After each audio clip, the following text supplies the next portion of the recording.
Thank you, Azim Premji University, for having me, and BIC for hosting this, and all of you for making it out on a Friday evening, braving the roads of Bangalore to come here.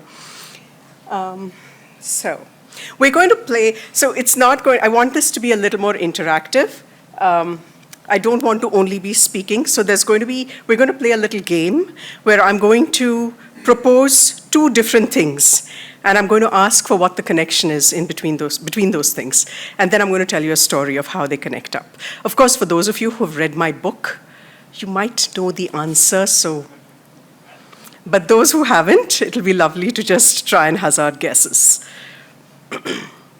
Let's jump straight into it. Okay, so number one, first one. What's the connection between your shrimp cocktail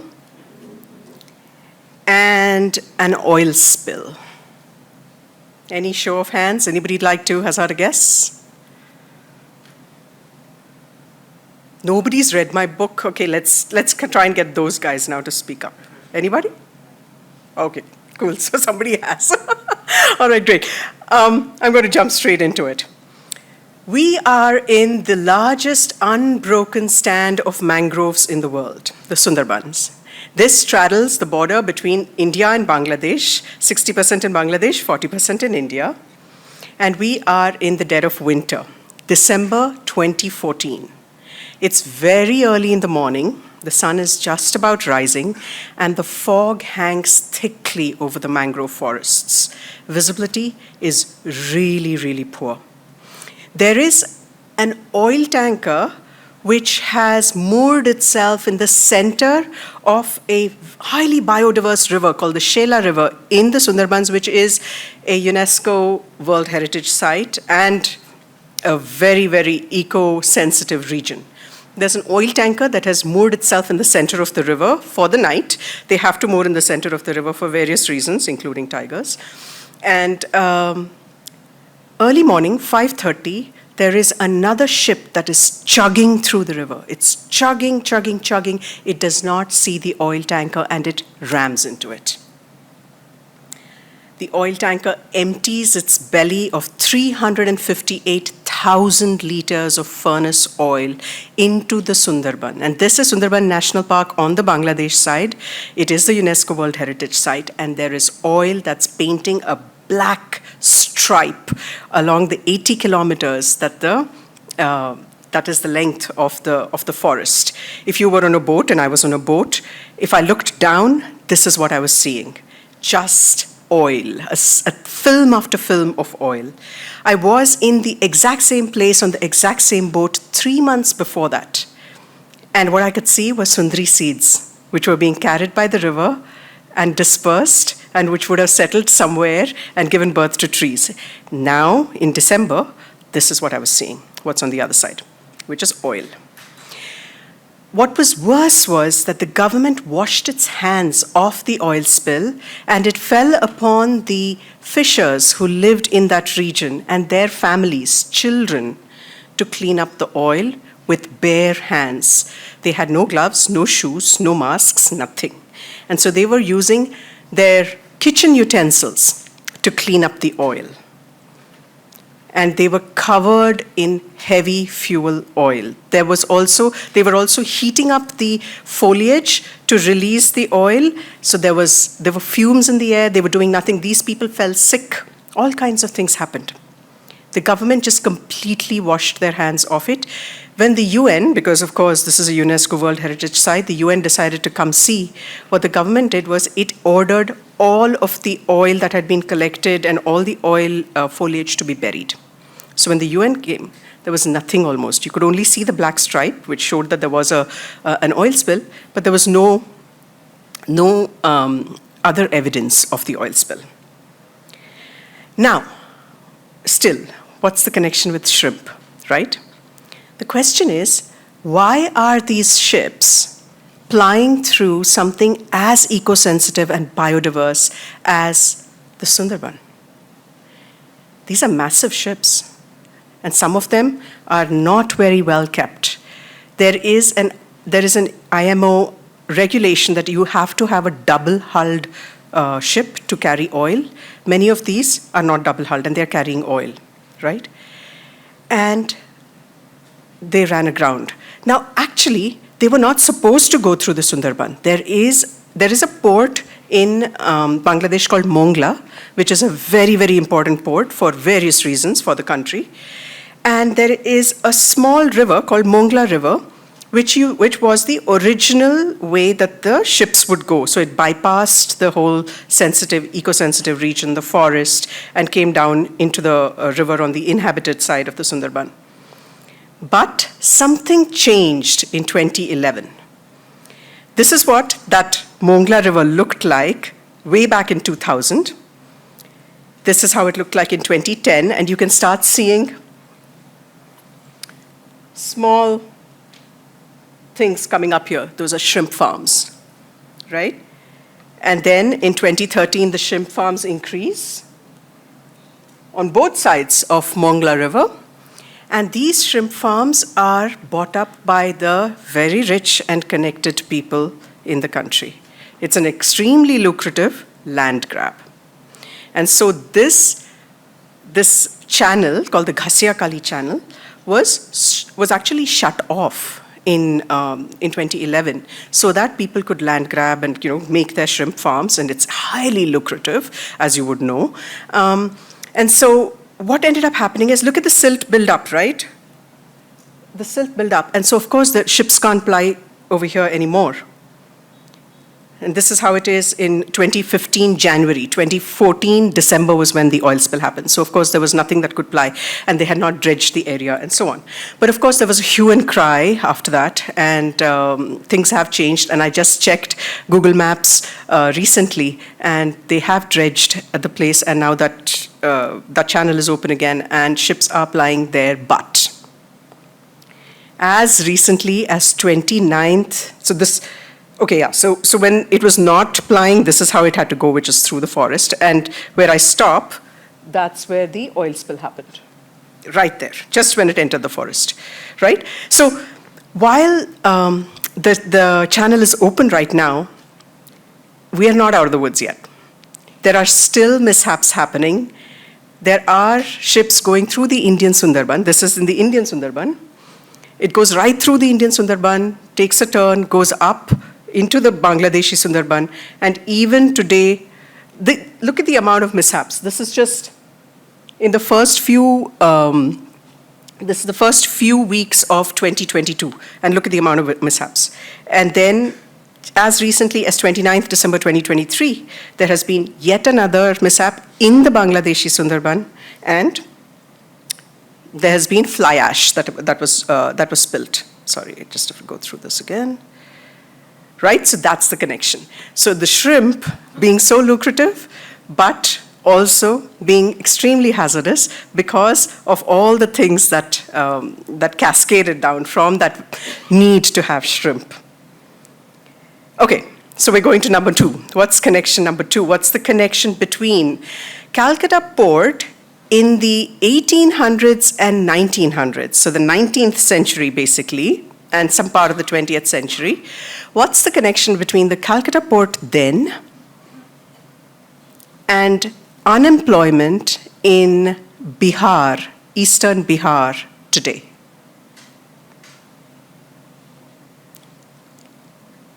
I saw a hand, I think.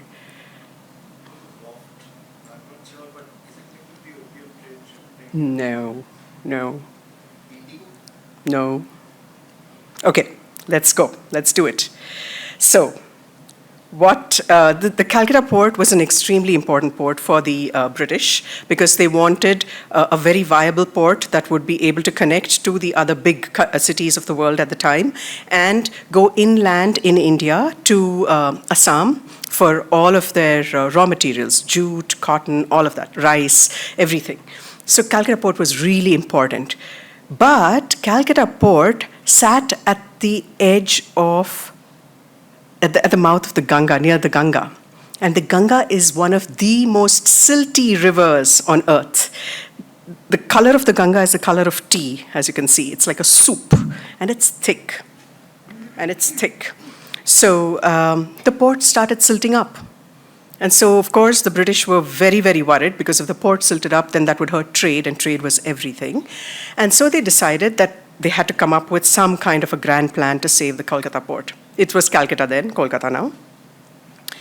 They went through many iterations, and finally somebody suggested, so Arthur Cotton suggested, that they build a dam upstream and flush fresh water down to the port so that it can flush the silt out.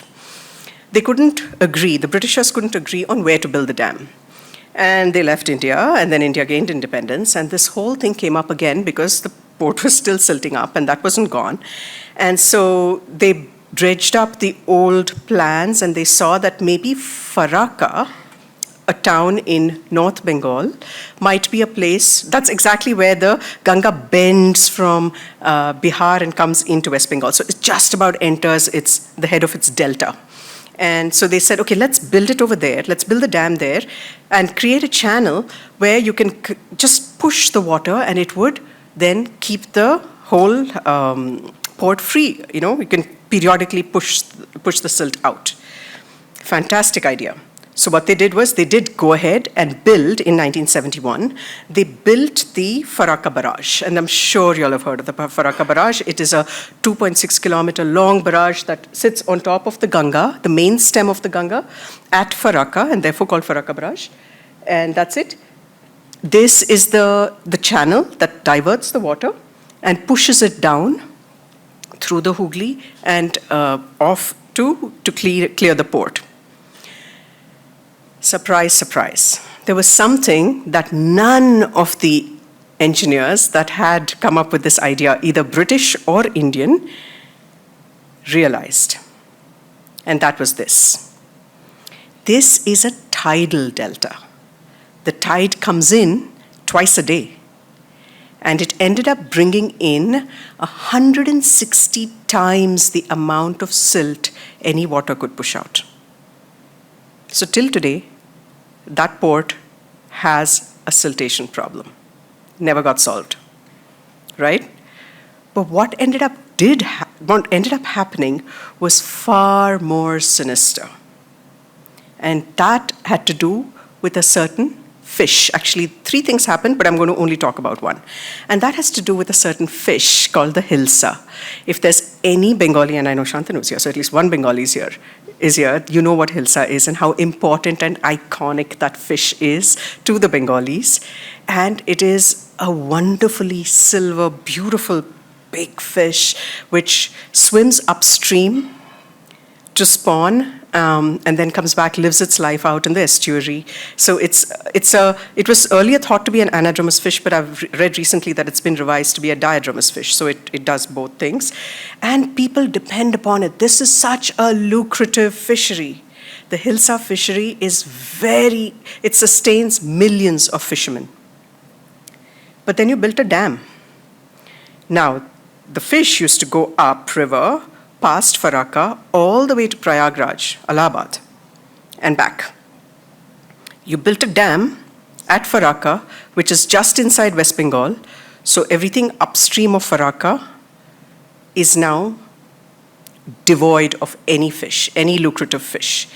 This region, Kahalgaon, on the Ganga, this village used to have 400 to 500 fishing boats that would go out every evening for the night fishing and come back.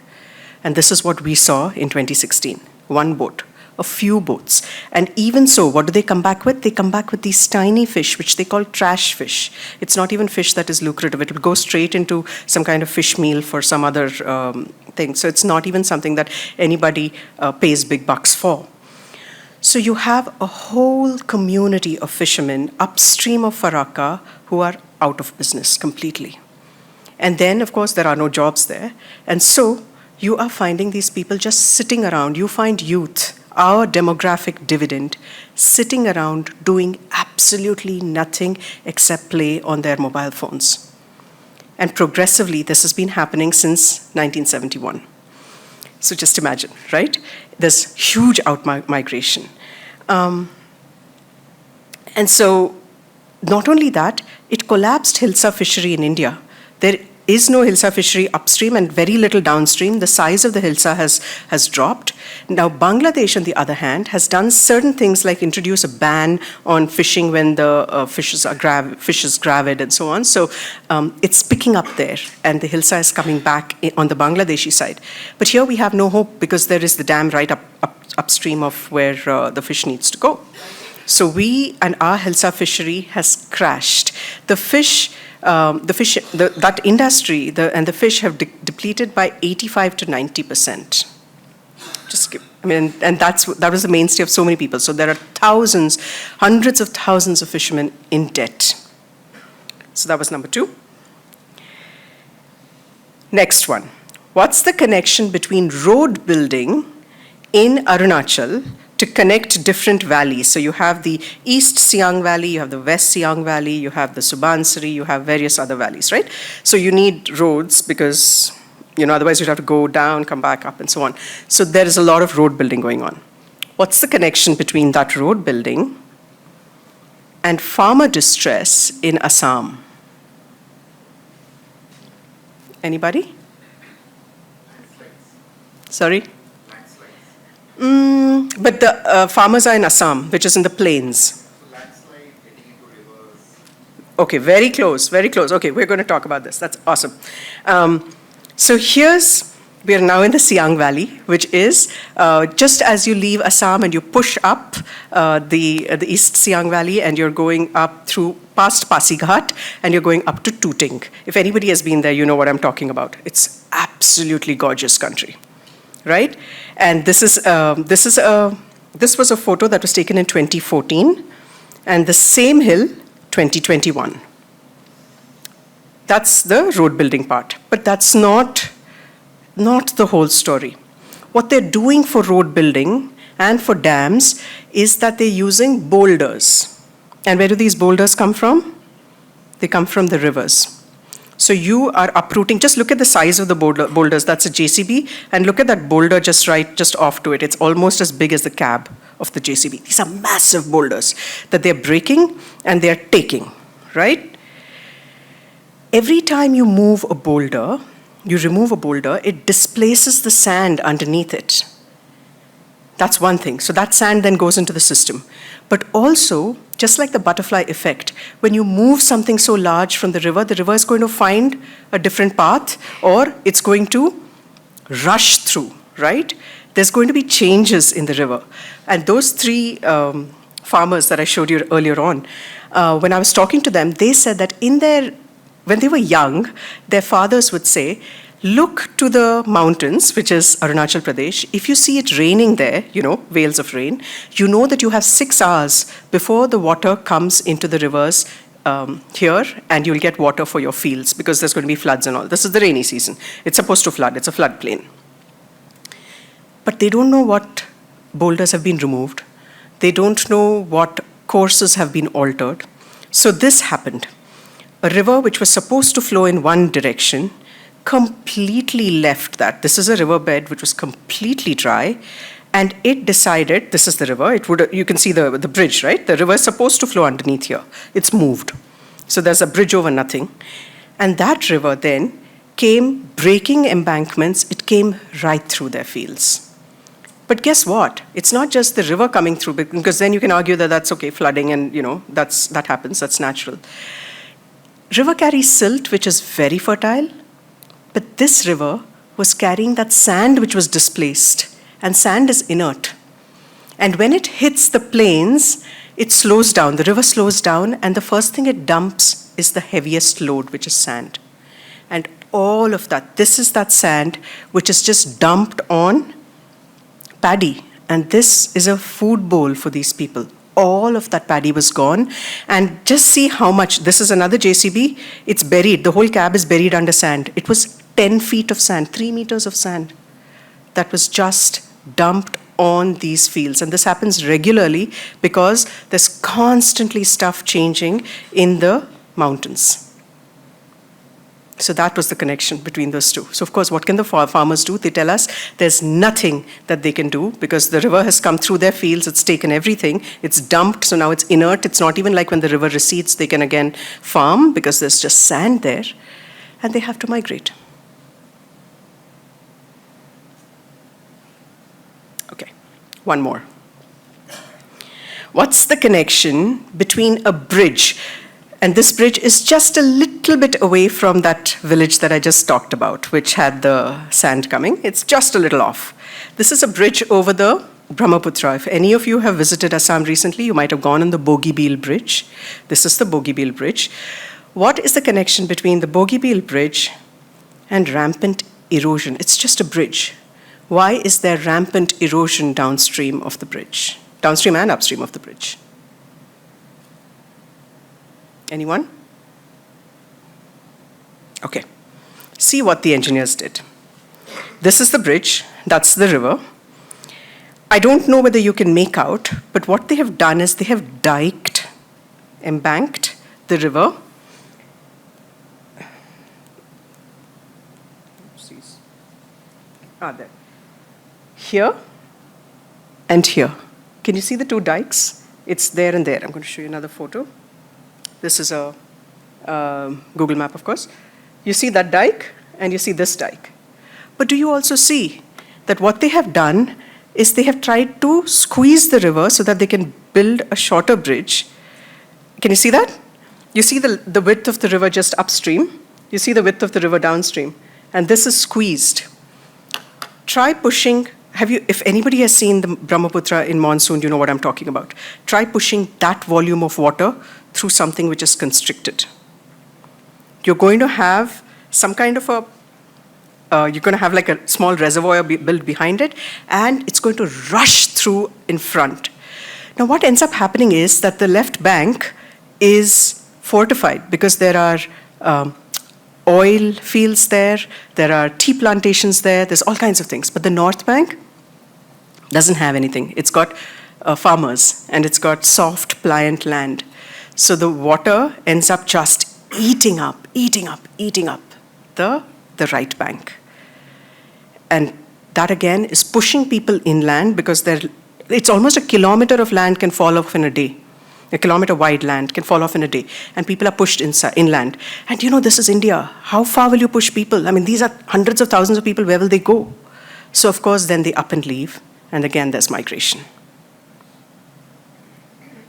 This is what. So here, these people took me here, and they said that their village used to extend up till there.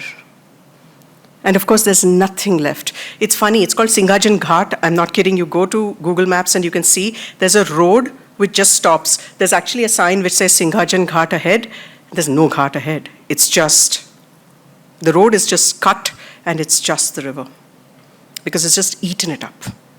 It's not the river that's eaten it up. It's what we've done to it that's eaten it up.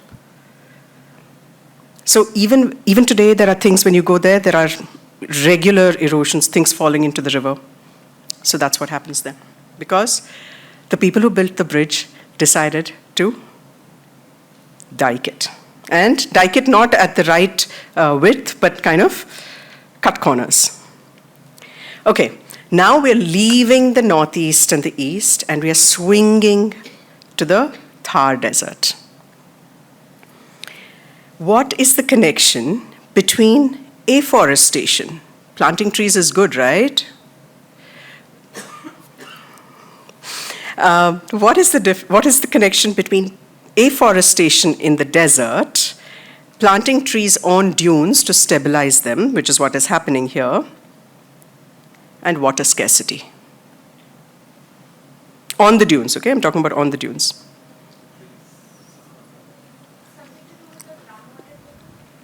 Okay.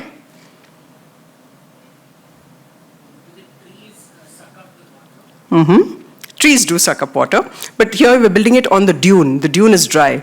What's the problem? So do the roots extend through the dune and to the ground, you're saying? Okay, I'm going to give you a small little surprise. We are going to put ourselves in 42 degrees in the middle of summer in Jaisalmer district, on top of a dune. Okay, this region, say, has not seen, when I was here, when this photo was taken, has not seen rain for 2 years, 22 months and counting. Okay, no rain. We're on the dune, we're sitting on the dune. I'm with my shepherd friend, Chattar Singh, and he's a man of few words. When he wants, he'll teach me, otherwise he'll be quiet. So we're sitting quietly, and he starts digging. 6 inches in, look what he's bringing up. Is that moisture you see? But there hasn't been rain. The dune holds water in its belly, and it doesn't evaporate because there are no cracks. So it's almost like a well. And the people who live in the desert know this. So when you talk about these people who divine and all that, they're just really good landscape readers. Because when you come down from the dune, and if anybody has tried slip sliding down a dune, you know that it's not a very elegant thing to do. But hey, you come down from the dune, and what you see is this hand-dug well with water not even 4-5 feet below. And it has not rained for 22 months. This well is full. And it is replenishing itself. You see the water there? Fresh water. It's pulling it from the dune. And as you walk the length of dunes, you will see these giving wells. Some of them have been shut because they'll be opened only when this one which has been giving will need to regenerate. So they'll shut that one and then they'll open another one. Hand-dug wells along the sides of dunes because these shepherds, they walk with their goats, these desert goats, which then they get sent to like Kashmir and Amritsar and all for the Rogan Josh and so on. They stop on these things. And not only that, this was a known thing during the Silk Route. This was one little branch of the Silk Route. And people used to come, when they used to go through to Jaisalmer, they used to know where to get water. You see a dune, you dig down below over there, you're going to get water. So the desert is full of water. You just need to know where to look, right? So even here, I don't know if you can see, this is a dune, this is a drone photo, you can't tell very well, but you can see that there's a well here.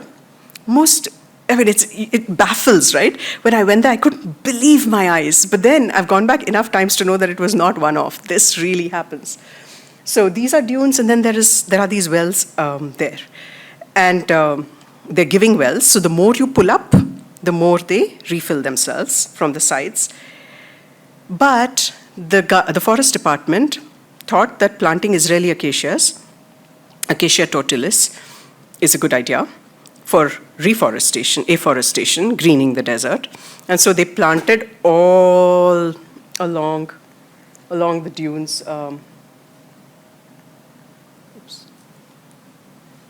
All along the dunes, they've planted tons and tons of Acacia tortilis, Israeli acacia. And along that whole dune system, there is no water at the bottom.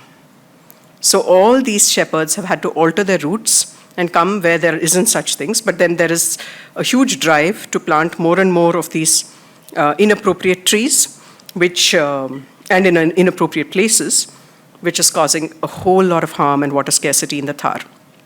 To counteract that, what does the government do? It decides to pipe water from the Himalayas to the Thar. Because why if there's no water in the desert and all of that? If you tell them also, they will probably not listen. There is water in the desert. However, this is what is happening. The Indira Gandhi Canal, which all of you have probably heard of, comes from the Satluj all the way down to where Chattar Singh lives, which is the deep Thar, which is on the Pakistan border. But by the time that water comes there, it looks like this. There's hardly any water. There's not that much water that you can get it all the way to Rajasthan. And the water looks like this. It's putrid, it's stinky, it's full of malarial parasites. It's got floating carcasses of animals that have fallen into the canal on the way, all open canals. We've walked it. We've walked from Punjab to Rajasthan along the canal, and we've seen it for ourselves how it is. And therefore, a district which had no incidence of malaria, they'd not even seen a mosquito before this canal was built in the 80s, now has the highest incidence of malaria and dengue. They have their own way of method of rainwater harvesting, which I speak of in the book, which is fabulous, absolutely fabulous. They do so much with just 1 day of rain because they know how to read the land. So they are very self-sufficient in water. They do not have a water scarcity problem. But if you think that they do, And then you make, so Chatar Singh called me the other day, he said they're building tube wells, which is now mining the fossil water out of the desert, which is not necessary. But that's what's happening. So that's going to then remove their bank, their savings of water. It's going to deplete it completely. Anyway, so that's the connection between the trees and water scarcity. I think we're almost at the last one. What's the connection between jute and a sinking delta? The Sundarbans is sinking. What is the connection between jute and a sinking delta? Anyone? Yes?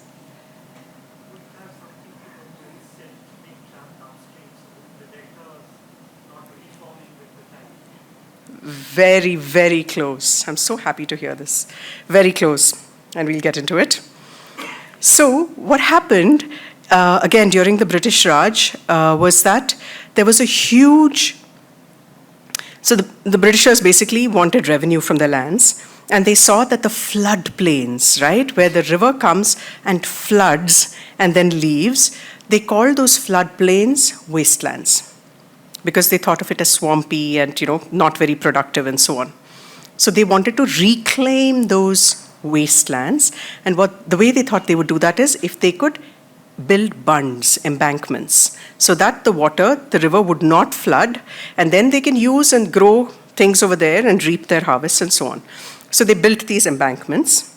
So everywhere you go in the east, on the Ganga, on the Brahmaputra, you're going to see embankments. It's like vast, vast kilometers, thousands of kilometers of embankments. What happens when you build an embankment is that it gives this sense of security, that people will think, okay, there's an embankment, so I can now create and do things beyond it. But if anybody knows the Ganga, anybody knows the Brahmaputra, these are untamable rivers. These rivers will flood because those are floodplains. They're supposed to flood. So they even break these embankments, which can't hold these rivers back, and they go. So then, of course, you have the newspaper screaming, saying, oh, the river floods again, and Assam is underwater, and so on. Why? It's supposed to be underwater. And if you read accounts of people in the 1900s and 1800s, the farmers, they waited for these floods because that is when their fields became fertile again. That is when the river brought little fish into their fields, which then helped them with their food and all of that, and then the fish grew and went back also into the river, and it acted as a fish nursery. There's a whole ecosystem with floods, which was good, which was welcomed. Yes, of course, there was some loss, but it was the thing that kept the floodplain going. The Britishers, some of them did see this, and there have been, if you read the book by Arupjyoti Saikia called The Unquiet River, fabulous book, fabulous recounting of the history of how many people said you should not build embankments in this place because it's not the right thing to do, not the right thing to do by the river, by the land, by the people, any of it. But of course, nobody listens to reason. The Britishers came with their thoughts of the Thames and, building dikes and embankments and kind of constricting rivers. Now what has ended up happening is that, along with the dams upstream, just like you mentioned, the silt either stays in the main stem of the river and flows all the way out, or it is held behind the dam. And the silt is what builds deltas. It builds the Sundarbans. It builds the whole of Bengal is silt. In fact, a geographer, William Van Schendel, has said that it is almost as if Bangladesh is the Himalayas flattened out. That is what it is. It's built with silt. You can't hold back silt. You can't channel silt and then throw it away. You need that silt. And in fact, you need it even to shore up and build up the strength of the delta. If you don't do it, it will sink. And that is unfortunately exactly what's happening. Rivers are bursting embankments and going, creating havoc, and not really bringing the silt, because the silt stays in the river, in the main stem, and it flows right out. And so we're losing a lot of the richness that the river has and that it gives, and which is the natural cycle of the river is lost. This is again in the Ganga. This is the silt. Just look at the color. It's brown. This isn't just after monsoon. It's brown, it's rich with silt, thick with silt. And this is what is supposed to go. It's supposed to go onto the sides. I mean, we read every year, we'll all read, oh, Kaziranga is underwater, poor animals. The animals welcome that. They know how to live with it. There's generational knowledge in those regions among people, among animals, of how to live with the floods. Floods are good. I'm not going to romanticize it because of all the things that we've done to the river. Now, if you have floods, it's going to cause havoc. But originally, the rhythm of the river, it was meant to flood floodplains. But now we have a sinking delta. So, basically the reason I've told all of these stories is because we live in a very interconnected space, in a world which is interconnected. It always has been. That's how it works. If you have misinformed decisions leading to misguided actions, you will have cascading effects. I'm not pulling this out of thin air. These are just a few examples I've given. The book has more, but just look around us. In fact, if any of us is from Bellandur, okay, great. You have a lake there, you have the lakeside there, you know the slums, the shanties. Just ask where those people are from. That is not, there is a reason why those people have fled those parts of Bengal and come here. There is nothing there. We have taken it away from them by all the misguided decisions. And again, this is not a diatribe against any one government, any one person, any one company. This is a mindset. It is a mindset that has been going on, which has led from lands lost, erosion, unemployment, migration. I mean, you just name it. Everything leads to everything else. There are so many stories that are within these stories, in fact, like when you lose livelihood and you have children, it leads to early child marriage. It leads to child labor. And then that leads to all kinds of malnutrition problems, things like that. Everything connects up. It even becomes a public health problem. It's all interconnected. And so when people say, oh, you're an environmentalist, or that's an environmental issue, the environment is us. We are, this is all environment. BIC is sitting in environment. This is environment. It's not other, And so I think it's so important for us to make those connections and constantly be alive to those connections. Silos just don't work. And unfortunately, we have been living in silos. The hydrologist has his opinion, the sociologist has her opinion, the wildlife biologist has her opinion, and nobody talks to one another, when really landscapes are connected. And intersections between those connections are places which we need to pay attention to, even today. I was sitting the other day in a conversation that had to do with zero emissions, right? And people did not even know these stories. So the human aspect of stories did not even come into those conversations. The biodiversity aspect of stories did not come into those conversations because everybody is blinkered towards any one goal. The same way the Britishers were blinkered towards, we need to build railways, we need to do, because we have to do this, railways have to be above, we need to build the bunds, we need to build embankments, blinkered, without seeing the connections, how the landscape works. There are connections not just laterally, there are longitudinal connections. Like the Hilsa, which lives in Sundarbans, goes up to Allahabad, Prayagraj. There's even that. Those connections, look at it like a system. Right? You have a basin, a river basin is a creature that lives and breathes. You can't break it up into parts and expect it to work. Protecting the innate resilience of a land is so important because once you lose that resilience, building back resilience is really hard. And we have that resilience. We still have it in India. We have a wonderful opportunity to protect what is, with knowledge of how to live in that landscape, being still there among the elders of that land. And it behooves all of us to listen and learn and share. I don't know if you've noticed, I haven't yet said 2 words. I haven't even mentioned climate change. Because this is what is happening already on the ground, and all these people being pushed out to migrate are going to be finding, the numbers vary between 200 million to 300 million, maybe even 400 million people on the move in India alone. And that is almost the average, a whole USA on the move, right? These people are going to be on the move when climate change, in what is happening now with, heat indexes rising, you have all kinds of strange phenomena happening. I haven't even mentioned climate change, but look at how we have shot ourselves in the foot by undermining innate resilience, which would have at least given us a footing when things change. Because things have changed in the past too. And people know how to deal, or they will be able to figure things out if they had a livelihood, they had something to do.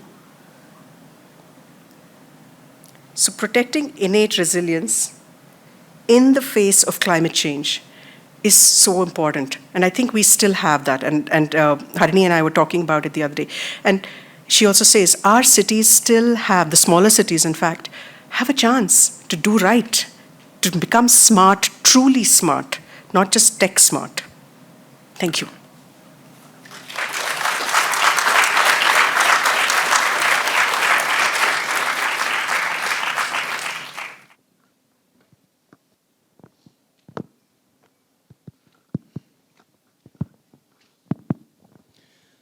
That was fascinating.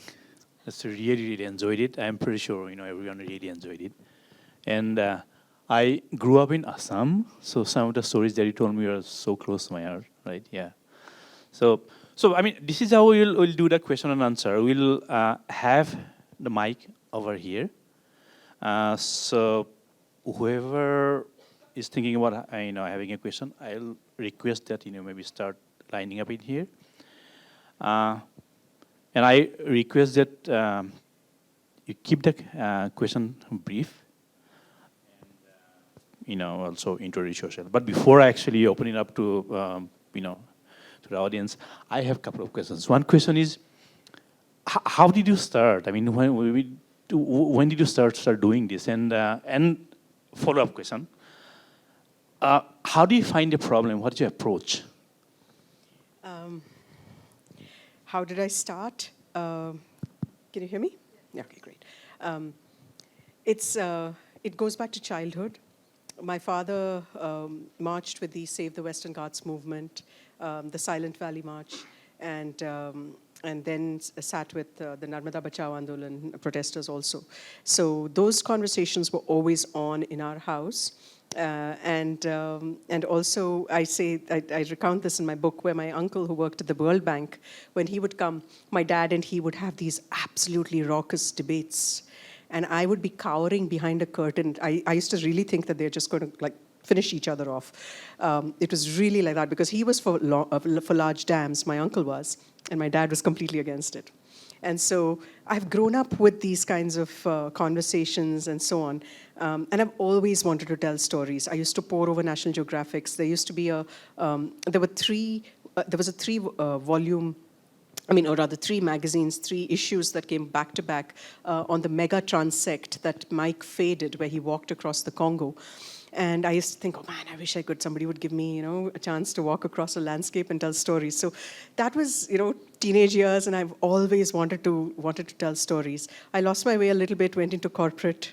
I worked in corporate for 10 years and so on. And then I think better sense prevailed, and I decided I wanted to tell stories. But I did realize I did not want to do one-off stories, one in and out. And I also somehow knew that I just felt that I wanted to tell stories about freshwater. And a conversation with S. Vishwanath, a few of you might know S. Vishwanath here, in 2012 in a cafe coffee day. He sent me on this thing. He said, go meet Chattar Singh in the desert and start your journey. And that's how it began. Great. To find something like a it's more like a research topic that you really go and pick it up. I mean, how do you decide on it? Yeah. So Chattar Singh was just like this, and then afterwards, of course, he opened up a world to me, and I kept going back to the desert every month for a year and a half, and it was just amazing learning. But at that time, of course, my dad's, what I've heard growing up about dams and things like that. I saw a map published by Sandrup, and there they had these small black bars all across Arunachal Pradesh on all the tributaries coming into the Brahmaputra. 160 dams or something that was planned in that region, which was unimaginable to me. So I decided that I want to spend time documenting the Ganga Brahmaputra basin, which is the largest, most populated basin in the world. And so I went there, and truly, I can't say that I have some kind of a magic formula. I just book one-way tickets. I go with maybe a name in my hand, of somebody with a phone number.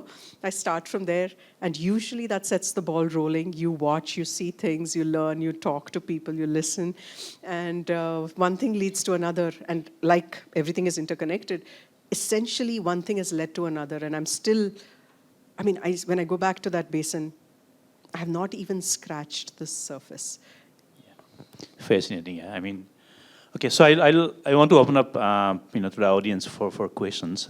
So whoever stand up on this side, please. Yeah. So I request you to come to the mic, introduce yourself, and ask your question. Yes, please introduce yourself.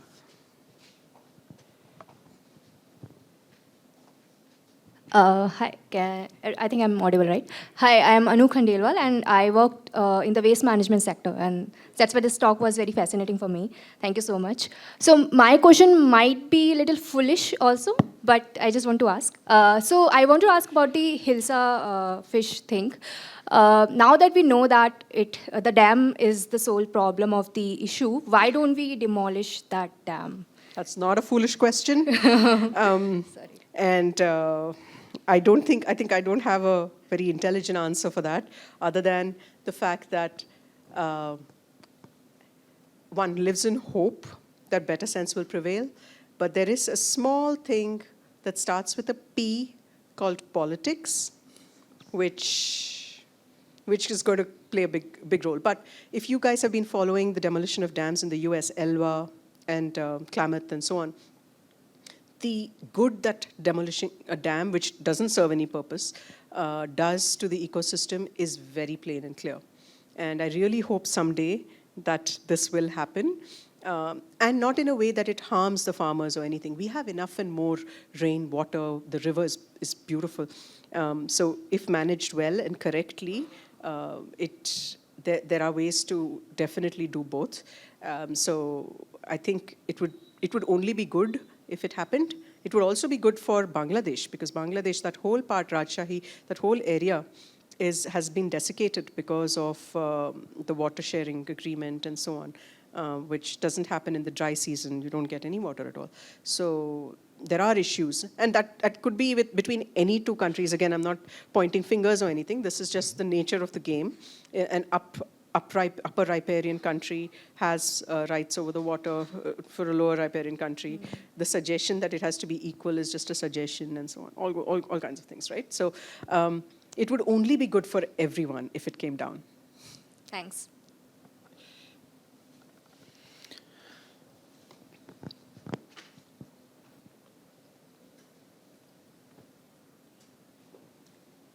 Please introduce yourself. Oh, sure. Hi, I'm Prabhu, and love this. This is fabulous, and I would recommend each of us pick this. Thank you. I was floored. It's brilliant. Thank you, Prabhu. First thing to ask you is, one is, does growth has to come at the expense of nature? Does it always the nature has to give? And second is, how do we make sure the Chatar Singhs of the world, who are having the voice of nature and stuff, how do we make sure that there is more of them heard, listened, and people, policymaker, politicians, whoever? Yeah, great questions. So for the first question, does it have to come at the cost of nature? I think I'll go back to a quote from Aldo Leopold. The last time I was on the stage, I was so jet-lagged that I only said half the quote. So this time I'm going to complete the quote. He said in 1949, believe it or not, 1949, he said, civilization has so cluttered the elemental man-earth relationship with gadgets and middlemen that awareness of it is growing dim. We imagine industry is what supports us, forgetting what supports industry. So really, it's the environment, it's the earth that supports industry. And there is definitely a way to make it work. it's going to be, I mean, I'm not saying that it's not going to harm in some way, but the thing is, it has to be appropriate for the landscape. Even if we just did that much, we would be far ahead of where we are at right now. And we would be able to kind of circumvent a lot of the issues that we are facing right now. Because right now we are simply transplanting one thing because it works somewhere to something else without even looking, to see whether it works for that region. Is there something that we need to take care of in that region? And so there's there are a lot of ways. We're not anti-development or anti-national or any of that. It's just a question of let's slow down, let's give landscapes their due, because that's what sustains us. We are going to be in trouble if we go forward like this. It's just, we can see it already, right? Yeah. So, I mean, look at what happened to Bangalore last year. Because we didn't listen. We didn't see. We bought into it, all of us. I mean, so many very swanky gated communities were underwater. Yeah. Because we just did not think, and somebody somewhere allowed someone to build on lake beds and shut up, water outflows and so on. So it's just really very simple. It's just believing that you belong to a community of land. It is not something else that you can use and leave, right? It's a mindset change. Right, and the second question? Chatar Singh's, right. Again, it comes back to that, right? It just comes back to listening.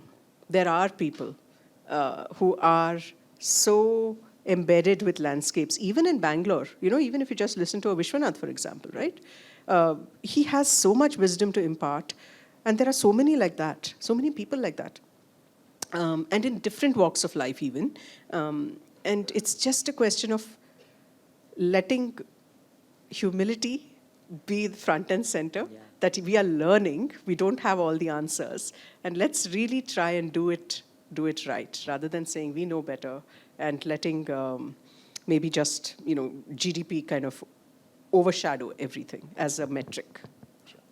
Thank you. Thanks, Prabhu. Just to add to it, one of the last slides, you said misguided information, misguided action leading to cascading effects, right? Yeah. I think that is very powerful, and when you're kind of talking about development, like saving nature, I guess.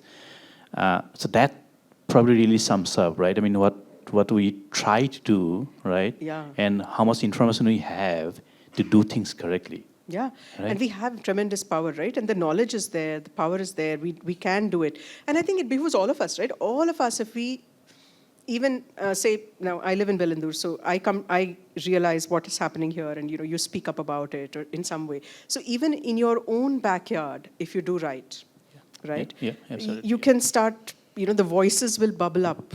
Yep. That's what Chatar Singh did. In fact, the Indira Gandhi Canal came long before, but he realized that that's not solving problems. He walked the whole district of Jaisalmer, which is a massive district. He walked, he talked to people, not everybody listened.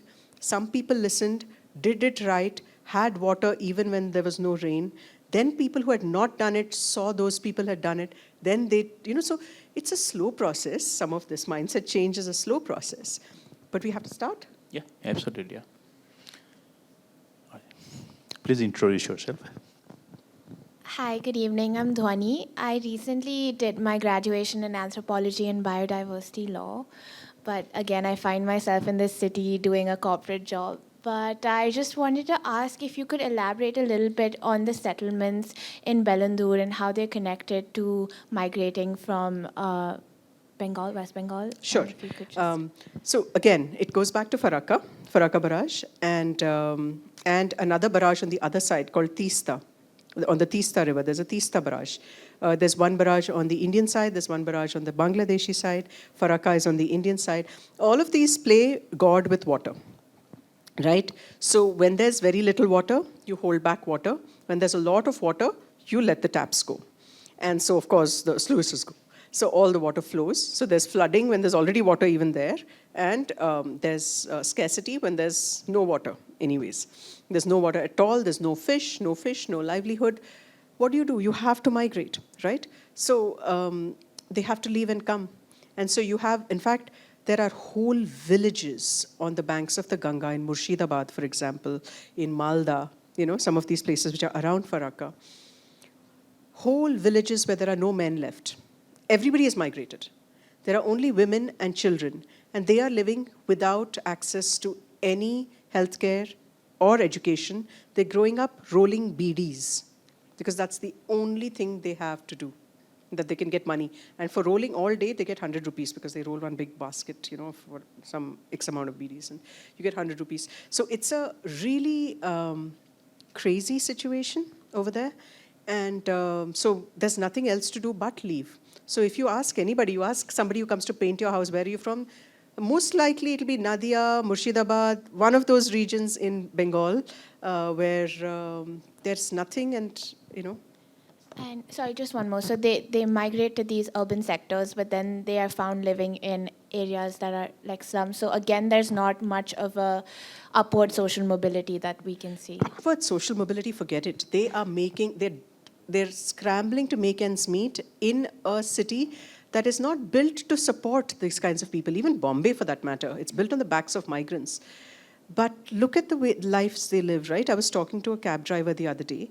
He says, maybe sometimes he'll have enough money to send home.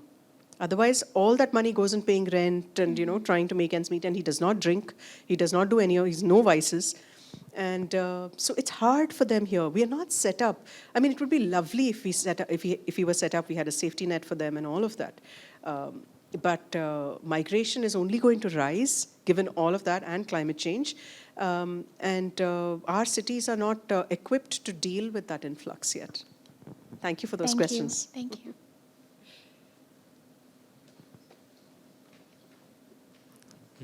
Hey Arati, I'm Guneet, I'm an engineering student. And you said that in Arunachal Pradesh, when they are building the roads, they are breaking the boulders from the river and using them to build. So when we are, let's say, taught in engineering disciplines, we are taught, okay, what's the most cost efficient and what's the easiest way to do it. And I'm from IIT Madras, and like while looking at all the syllabus, let's say in ISC or other ITs, there are and the way we are taught or the courses that are offered, they are not seeing, okay, there might be an environmental impact to what we are doing. So have you seen any projects that actually undertake the environmental parameters while doing the engineering or designing whatever they are doing? Or have you seen any examples of such engineering while doing your research? I wish I could say yes in India. It's hard. It doesn't happen. It's very rare that it's never that I even have someone who comes up and asks this question. Most of the engineers I've met, I'm sorry, really, but they think they know everything.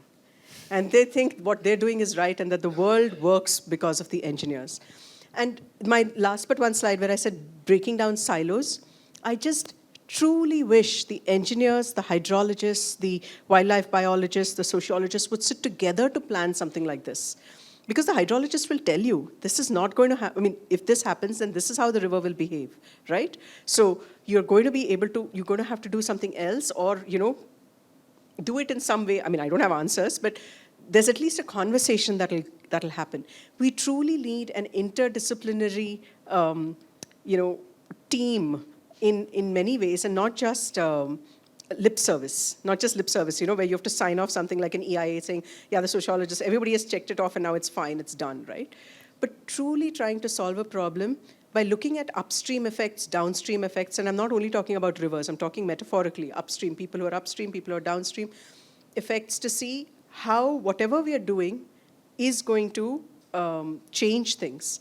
And is that change for the better, for the worse? Can we minimize it? Various things. We just need to apply that thought. And unfortunately, our education system is again a colonial hangover. Even kids, where are they taught about how they can live how is a kid from Orissa, taught about how to live in his or her village? How to maximize, how to, what plants grow there, what's happening there, how to build a house. Nothing, right? They're all taught like a one-size-fits-all. And we don't live in a one-size-fits-all world. We live in a world which is intensely local. So those local geographies and understanding that. I'm so happy you brought this up, actually. You said IIT Madras? Yeah. I'm going to say, unfortunately, there's a paper from IIT Madras which has caused havoc on the west coast of India. Which paper is this? Seawalls. Seawalls. Okay. It says that seawalls are good and a way to stop erosion on the west coast. Unfortunately, seawalls are what are exacerbating erosion on the west coast. Because again, people have not taken into consideration the way the currents are. You know, there's something called a longshore drift, which replenishes the beaches. You can't put seawalls because then it's going to obstruct the longshore drift and so on and so forth. Yeah. So again, I wish we could all sit together and talk and, you know, constructively, where we're sharing information so that we're doing best for the land. Got it. I hope you go forward to do this. Yeah, sure. Thank you. Hey, Shantanu and Arati, we have a question from somebody who cannot walk up till there. So I'll Sure, give you the sure, mic. yeah. Okay, hi. My name is Saili. I want to partially answer his question because I think that every person that built that well in that sand dune is an engineer. We just don't identify them as that. Very good, That's very a good person point. that knows how to build in synchronicity with nature. My question to you, the book is also titled Marginlands, and I can't help but think that at least most of the people that are impacted by things like this and by climate change are quite literally people that live on the margins, both in terms of the physics, in terms of where they are, and in terms of the socioeconomics of this. And therefore, it's true in so many ways that somebody sitting at the center makes a decision about what happens at the margin. And what do you think about that? I'm sorry, I didn't get the question though. What do you think about, like, Oh yeah. what So, do you think about that? Yeah. So in fact, when we came up with the name Marginlands, the physical part of it was just one thing, but really the fact that a lot of these questions, a lot of these landscapes are on the margins of our radar even, you know. We're not even thinking in terms of how the river behaves. For us, a river is almost like a pipe. This river has got excess water, bring it here, do this, do that, do whatever, you know, crisscross, do something or the other. It's not front and center. It's like kind of an afterthought, these landscapes. And you're very right that someone sitting at the center or even removed from the landscape itself, which doesn't understand that landscape, somebody who doesn't understand the landscape, is currently taking decisions for that, which is what has brought us here to this day, you know, and where we are. It is the same thing that was done even during the Britishers' times, that the people who were in the landscapes, even Britishers in the landscapes, who were screaming foul, saying, don't do this, this is not how it's not going to work, were never listened to. And then, of course, there were even Indians who were screaming and never listened to, because there is, I don't know if it is hubris of people in power, or just willful ignorance, or maybe just ignorance, and or maybe a combination of them all. But it's very true that that's why, again, you know, I think we need consensus. We need people to go to places, talk to people there, you know, get inputs, listen more than talk, you know, because they know how to live with it. They know how something behaves. They know how it works. They know what happens in winter, what happens in summer, you know, they know it. So let's listen to them. That really is very important. And yeah, so this one size fits all, again, which is what it is, coming from the center, and any center, could be even a city center, is not going to work. It's only going to get us deeper into the quagmire. Yes. Hi, my name is Prashant. I work with one of the many climate organizations here. Globally, right now, there's a whole push for, you know, CO2 emissions are rising, temperature rising, and there's a slew of solutions which are called climate mitigation projects, right? So you're either talking about electrification of your vehicles or renewables, and they're sort of more or less portrayed as this silver bullet which will help reduce emissions right now. But more often than not, we do not know what's going to happen. I think what you presented beautifully pointed that out. So, but this is being pushed as a way forward, because otherwise the trade-off is huge, so to say.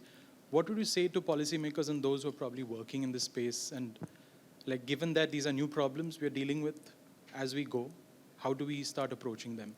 So this is what I did tell them. I was sitting with people who were going to COP, and so just before they went to COP, actually. And literally, you really need to look at the intersections. You can't look at these things in isolation. And everybody in that room was talking zero emissions and looking at how to increase this, where to put money into that, and there was no talk about the land on which some of that would come up, right? And the land in India especially, it serves a purpose. Those are all common lands.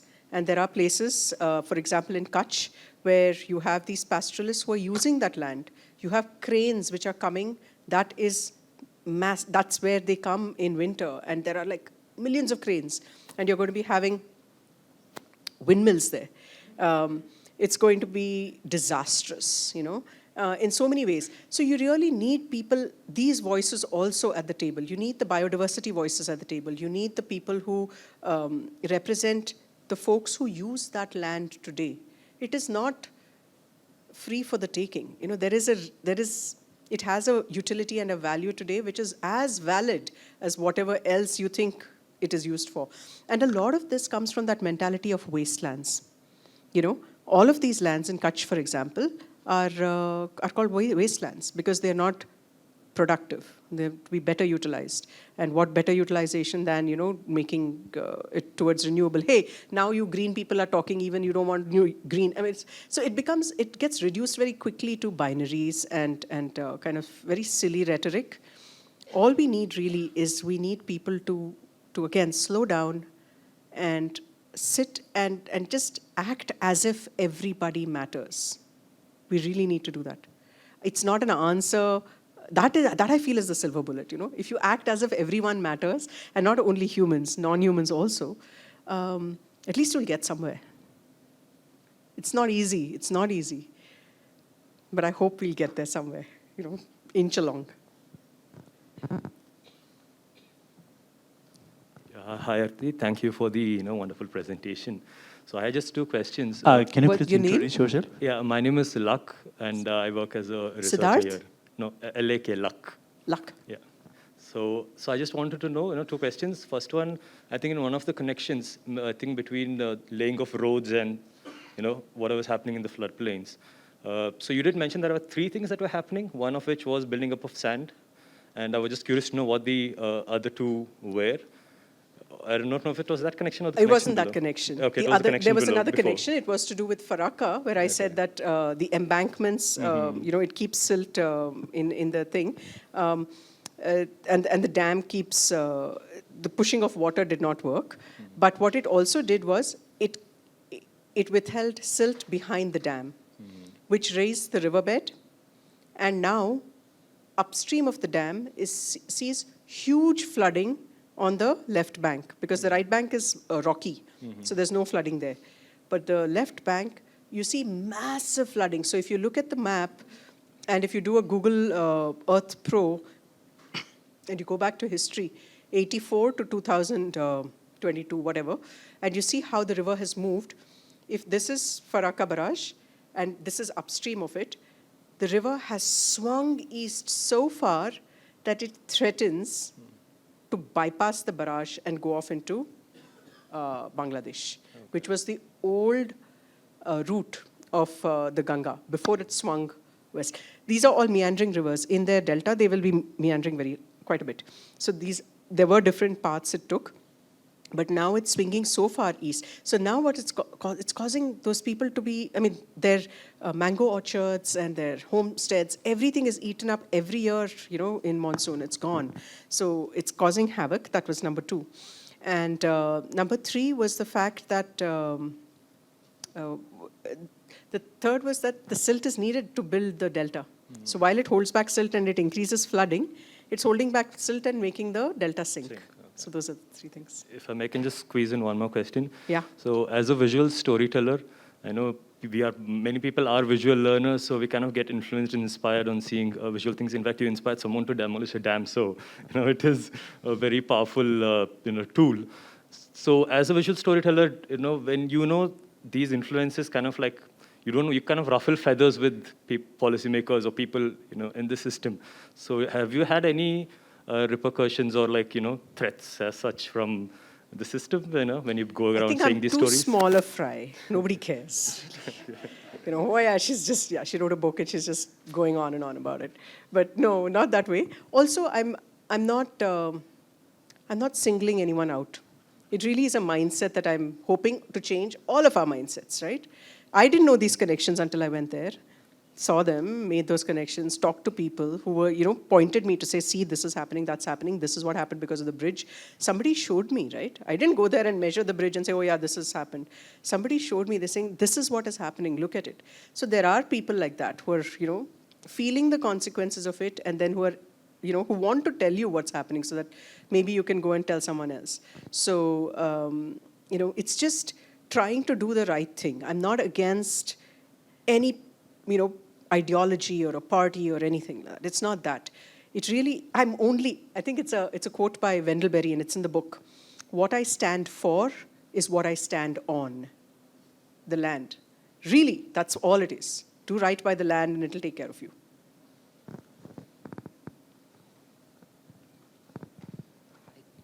Hello. Hi. Hi, thank you for the session. I'm also an engineering student, but I've had the luck of doing a sociology minor as well.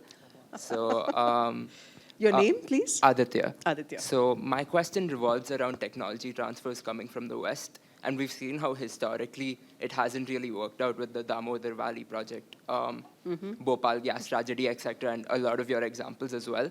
So I wanted to know if we'd ever reach a point where these technology transfers would take into account the positionalities of the people who are really affected and who are really dependent on this land, and whether what do you think would be the technology transfers that are going to happen in the next, let's say, 20 to 50 years that we really need to have an interdisciplinary approach for?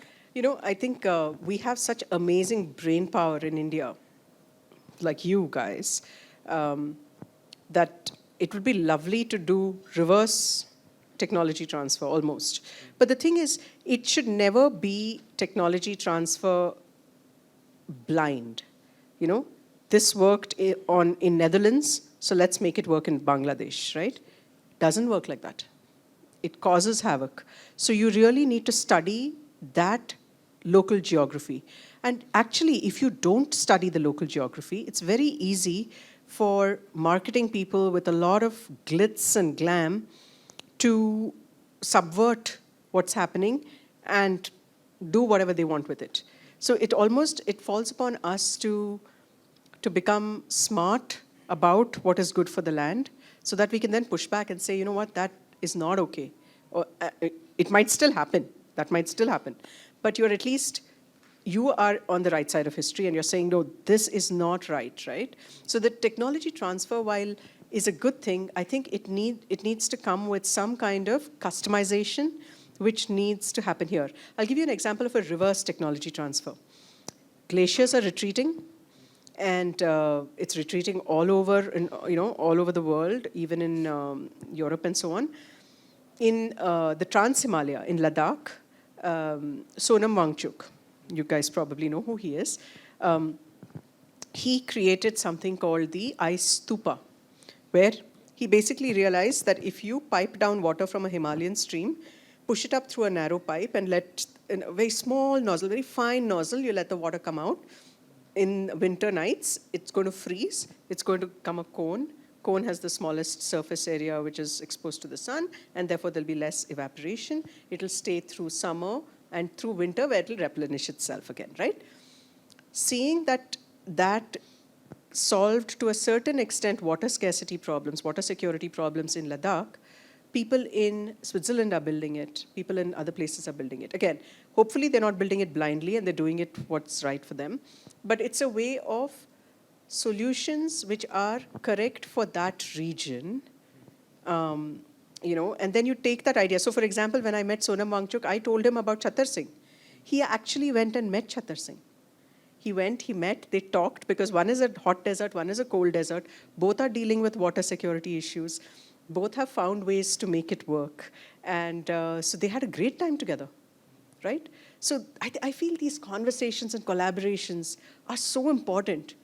And, not something that's blind. And I think that blind happens when you want quick fixes. It becomes very myopic then. You need to just kind of wait and just do your homework types. Thank you. Sure. So you probably have time for about 2 questions, so keep your questions short. I can speak in Hindi. Yeah, sure. तो thank you for the presentation. तो पहले तो जब मैं आ रहा था तो सिक्का उछाल के कर रहा था, जाना चाहिए कि नहीं जाना चाहिए, है ना. शुक्रिया आप आ गए. आपका नाम तो please. My name is Anil Prajapati from Madhya Pradesh. तो एक नया पर्सपेक्टिव जानने को मिला क्लाइमेट चेंज के ऊपर. तो एक दूसरा मेरे जो मन में पहले से ही जो चलता रहा कि absolutely this is right, climate change हम कर रहे हैं, कैसे हो रहा है. तो इसके जो हमने साइड इफेक्ट देख रहे हैं ये तो सही है, पर इसके कुछ बेनिफिट्स भी तो हैं. जैसे आज कई सारे देश में ऐसी जगहें भी देखते हैं कि फार्मर्स के पास वाटर नहीं है, कैसे सिंचाई करें. तो जरूरी है मतलब डैम ने रोक कर कई आगे की नदियों को सुखा दिया है. जैसे नर्मदा बचाओ आंदोलन की बात की है, तो मैंने नर्मदा को देखा है कि तवा डैम बनाया गया, तो तवा डैम के आगे नर्मदा नदी में पानी नहीं है. जैसे वो पिक्चर दिखाई थी सेम टू सेम नर्मदा का व्यू है, पर उसके पीछे वाले हिस्से को जब देखते हैं ना तो इकोनॉमिकल बेस पे वो उभरा है. उनके पास सिंचाई है. वो गाँवों में जब जिन गाँवों में खेती नहीं होती थी वो अच्छी तरीके से खेती करते हैं. जैसे मेरा भोपाल है, उसमें मेरा जो गांव है वहाँ आसपास डैम नहीं है. तो मेरे जहाँ के जो गांव के फार्मर्स हैं उनके पास पानी भी नहीं है, तो उनका जो ग्रोथ है ना बहुत कम है. पर पास में ही दूसरे बड़े डैम हैं, वहाँ के फार्मर्स की अच्छी खेती होती है. ना सिर्फ फार्मर्स, बिजली उत्पादन हुआ, दूसरे क्षेत्रों में भी देखते हैं, है ना. तो हम ये साइड इफेक्ट देख रहे हैं. तो ऐसा क्या उपाय होगा कि हम डैम को भी ना बनाएं, क्योंकि डैम बनाने का कारोबार अभी भी रुक नहीं रहा है और तेजी से बढ़ता जा रहा है, और अभी भी नए नए डैमों की आधारशिला रखी जा रही है. तो हम क्या उपाय रखें कि डैम भी ना बनाएं और जो बेनिफिट्स हमें हो रहे हैं ये लगातार होते रहेंगे. क्योंकि मुझे डर है कि मानो कि हमने ये नहीं किया. एक नारा चलता है जल है तो कल है. जल रोकेंगे तो कल होगा, अगर ये नहीं रोकेंगे तो क्योंकि अभी भी कई क्षेत्रों में नहीं है सिंचाई व्यवस्था, तो फिर क्या होगा. अच्छा, तो रोकने की बात एक है, लेकिन जैसे मैंने कहा कि जैसलमेर में पानी कितना आता है, बारिश कितनी होती है, 100 mm होती है. आपके भोपाल में कितना होता है? नहीं पता ना. अच्छा, शायद होता होगा 700, शायद होगा, मालूम नहीं. वो 7 टाइम्स मोर है ना. और वहाँ पे वो बिना सिंचाई के उगा के खा रहे हैं. तो आपको थोड़ा सा मतलब आइडिया होगा कि शायद हम भी कर सकते हैं अगर हम थोड़ा आगे सोचें. जब बारिश होने वाला है तो हम बारिश को कैसे हम इस्तेमाल करें, है ना. तो वो मतलब डैम ही बनाना है, नदी को रोकना है, ये एक सोच था पहले 80s में. बहुत बड़ा वो सोच था और बहुत डैम्स बने, बड़े बड़े डैम्स बने. लेकिन उसके बाद में there has been research which shows that net that is not a good idea. तो जब वो रिसर्च है कि this is not a good idea and for several reasons, तो फिर क्यों बनाना है वापस, है ना. तो फिर जैसे छतर सिंह जी ने कहा कि before a crisis of drought comes a crisis of imagination. कि हम सोच ही नहीं रहे हैं, जैसे पहले किया था चलो ऐसे ही करते जाते हैं. लेकिन अगर हम सोच बदलें थोड़ा तो शायद कुछ अच्छा भी हो. सोच बदल के देखते हैं. Thank you. So you have 5 minutes to go, so maybe you can have 2 quick questions. Hi. Hi. Can you hear me? So I'm Ujjwal. I'm environment science student in Azim Premji University. So I come from Hastinapur and I've seen the Ganga my whole life, and I saw him like changing his Yes. path. But somebody said like, why not just demolish the dam? And somebody said like, why not build the dam? And as we learn, like Harini talked about, like it's kind of a wicked problem because we are sitting here, we are using electricity. We also need electricity. So these are kind of like wicked problem. But in these things, we usually forgets about the local knowledge. So as you've traveled across the India, so from your experience, what do you think? How can we integrate that local knowledge to solve these wicked problems? Again, I think it comes down to listening. Just like Sally mentioned, that those people are also engineers. So many ways that they have created, they've changed the landscape maybe in little ways that serve themselves, that's right for them, without creating anything that is harmful. They know what's happening. They're also engineers, right? There is a way of thinking that is right by the land. This is not rocket science and this is not something new. This is what these people have been doing for eons. We have come away from it and we have adopted a colonial hangover in our education which has kind of taught us something which is probably not right for us. So we have to unlearn that and again start listening to local, ways to do things. And yes, absolutely, we are using all of this. We are the benefactors of all of this. But that's the point, right? The point is, can we change our mindset where we look at things slightly differently, right? Like instead of building another lane for more cars, can we then change where the city itself is built in such a way that it's built around public transport, right? So it's a mindset that needs to change. It's not an easy fix. It's not a quick fix. It is going to take time. Hi, I'm Namrita, and I come from Kathmandu, Nepal. And my question is, there's a river that we all, similar to Ganga, it meets Ganga here in India. It originates from Shivapuri Hill, and it meets Narayani, and both Narayani and Bagmati, they meet Ganga in India. So every year, because of incessant rain, I'm specifically talking about Kathmandu. So every year, because of incessant rain, the entire river floods. And the majorly affected communities are the marginalized communities which are squatting on the banks of the river. So the situation is, it's not just... Please make the question short because we have okay. just running out of time. So every time it's just what I hear is the urbanization and the reckless land use which are done by the, they blame the marginalized community for the reckless land use that they are doing for the rain-induced disaster that's occurring there. So my question is, to what extent are we to blame these communities for it? Because for me, they have lived there for more than 100 years, so they are part of heritage also. And also, in order for me to start look towards a solution. We need to make the question short because we are really running out of time. So please come to the question directly. Yeah, just a merge of two questions. To what extent are they to be blamed for this rain-induced disaster?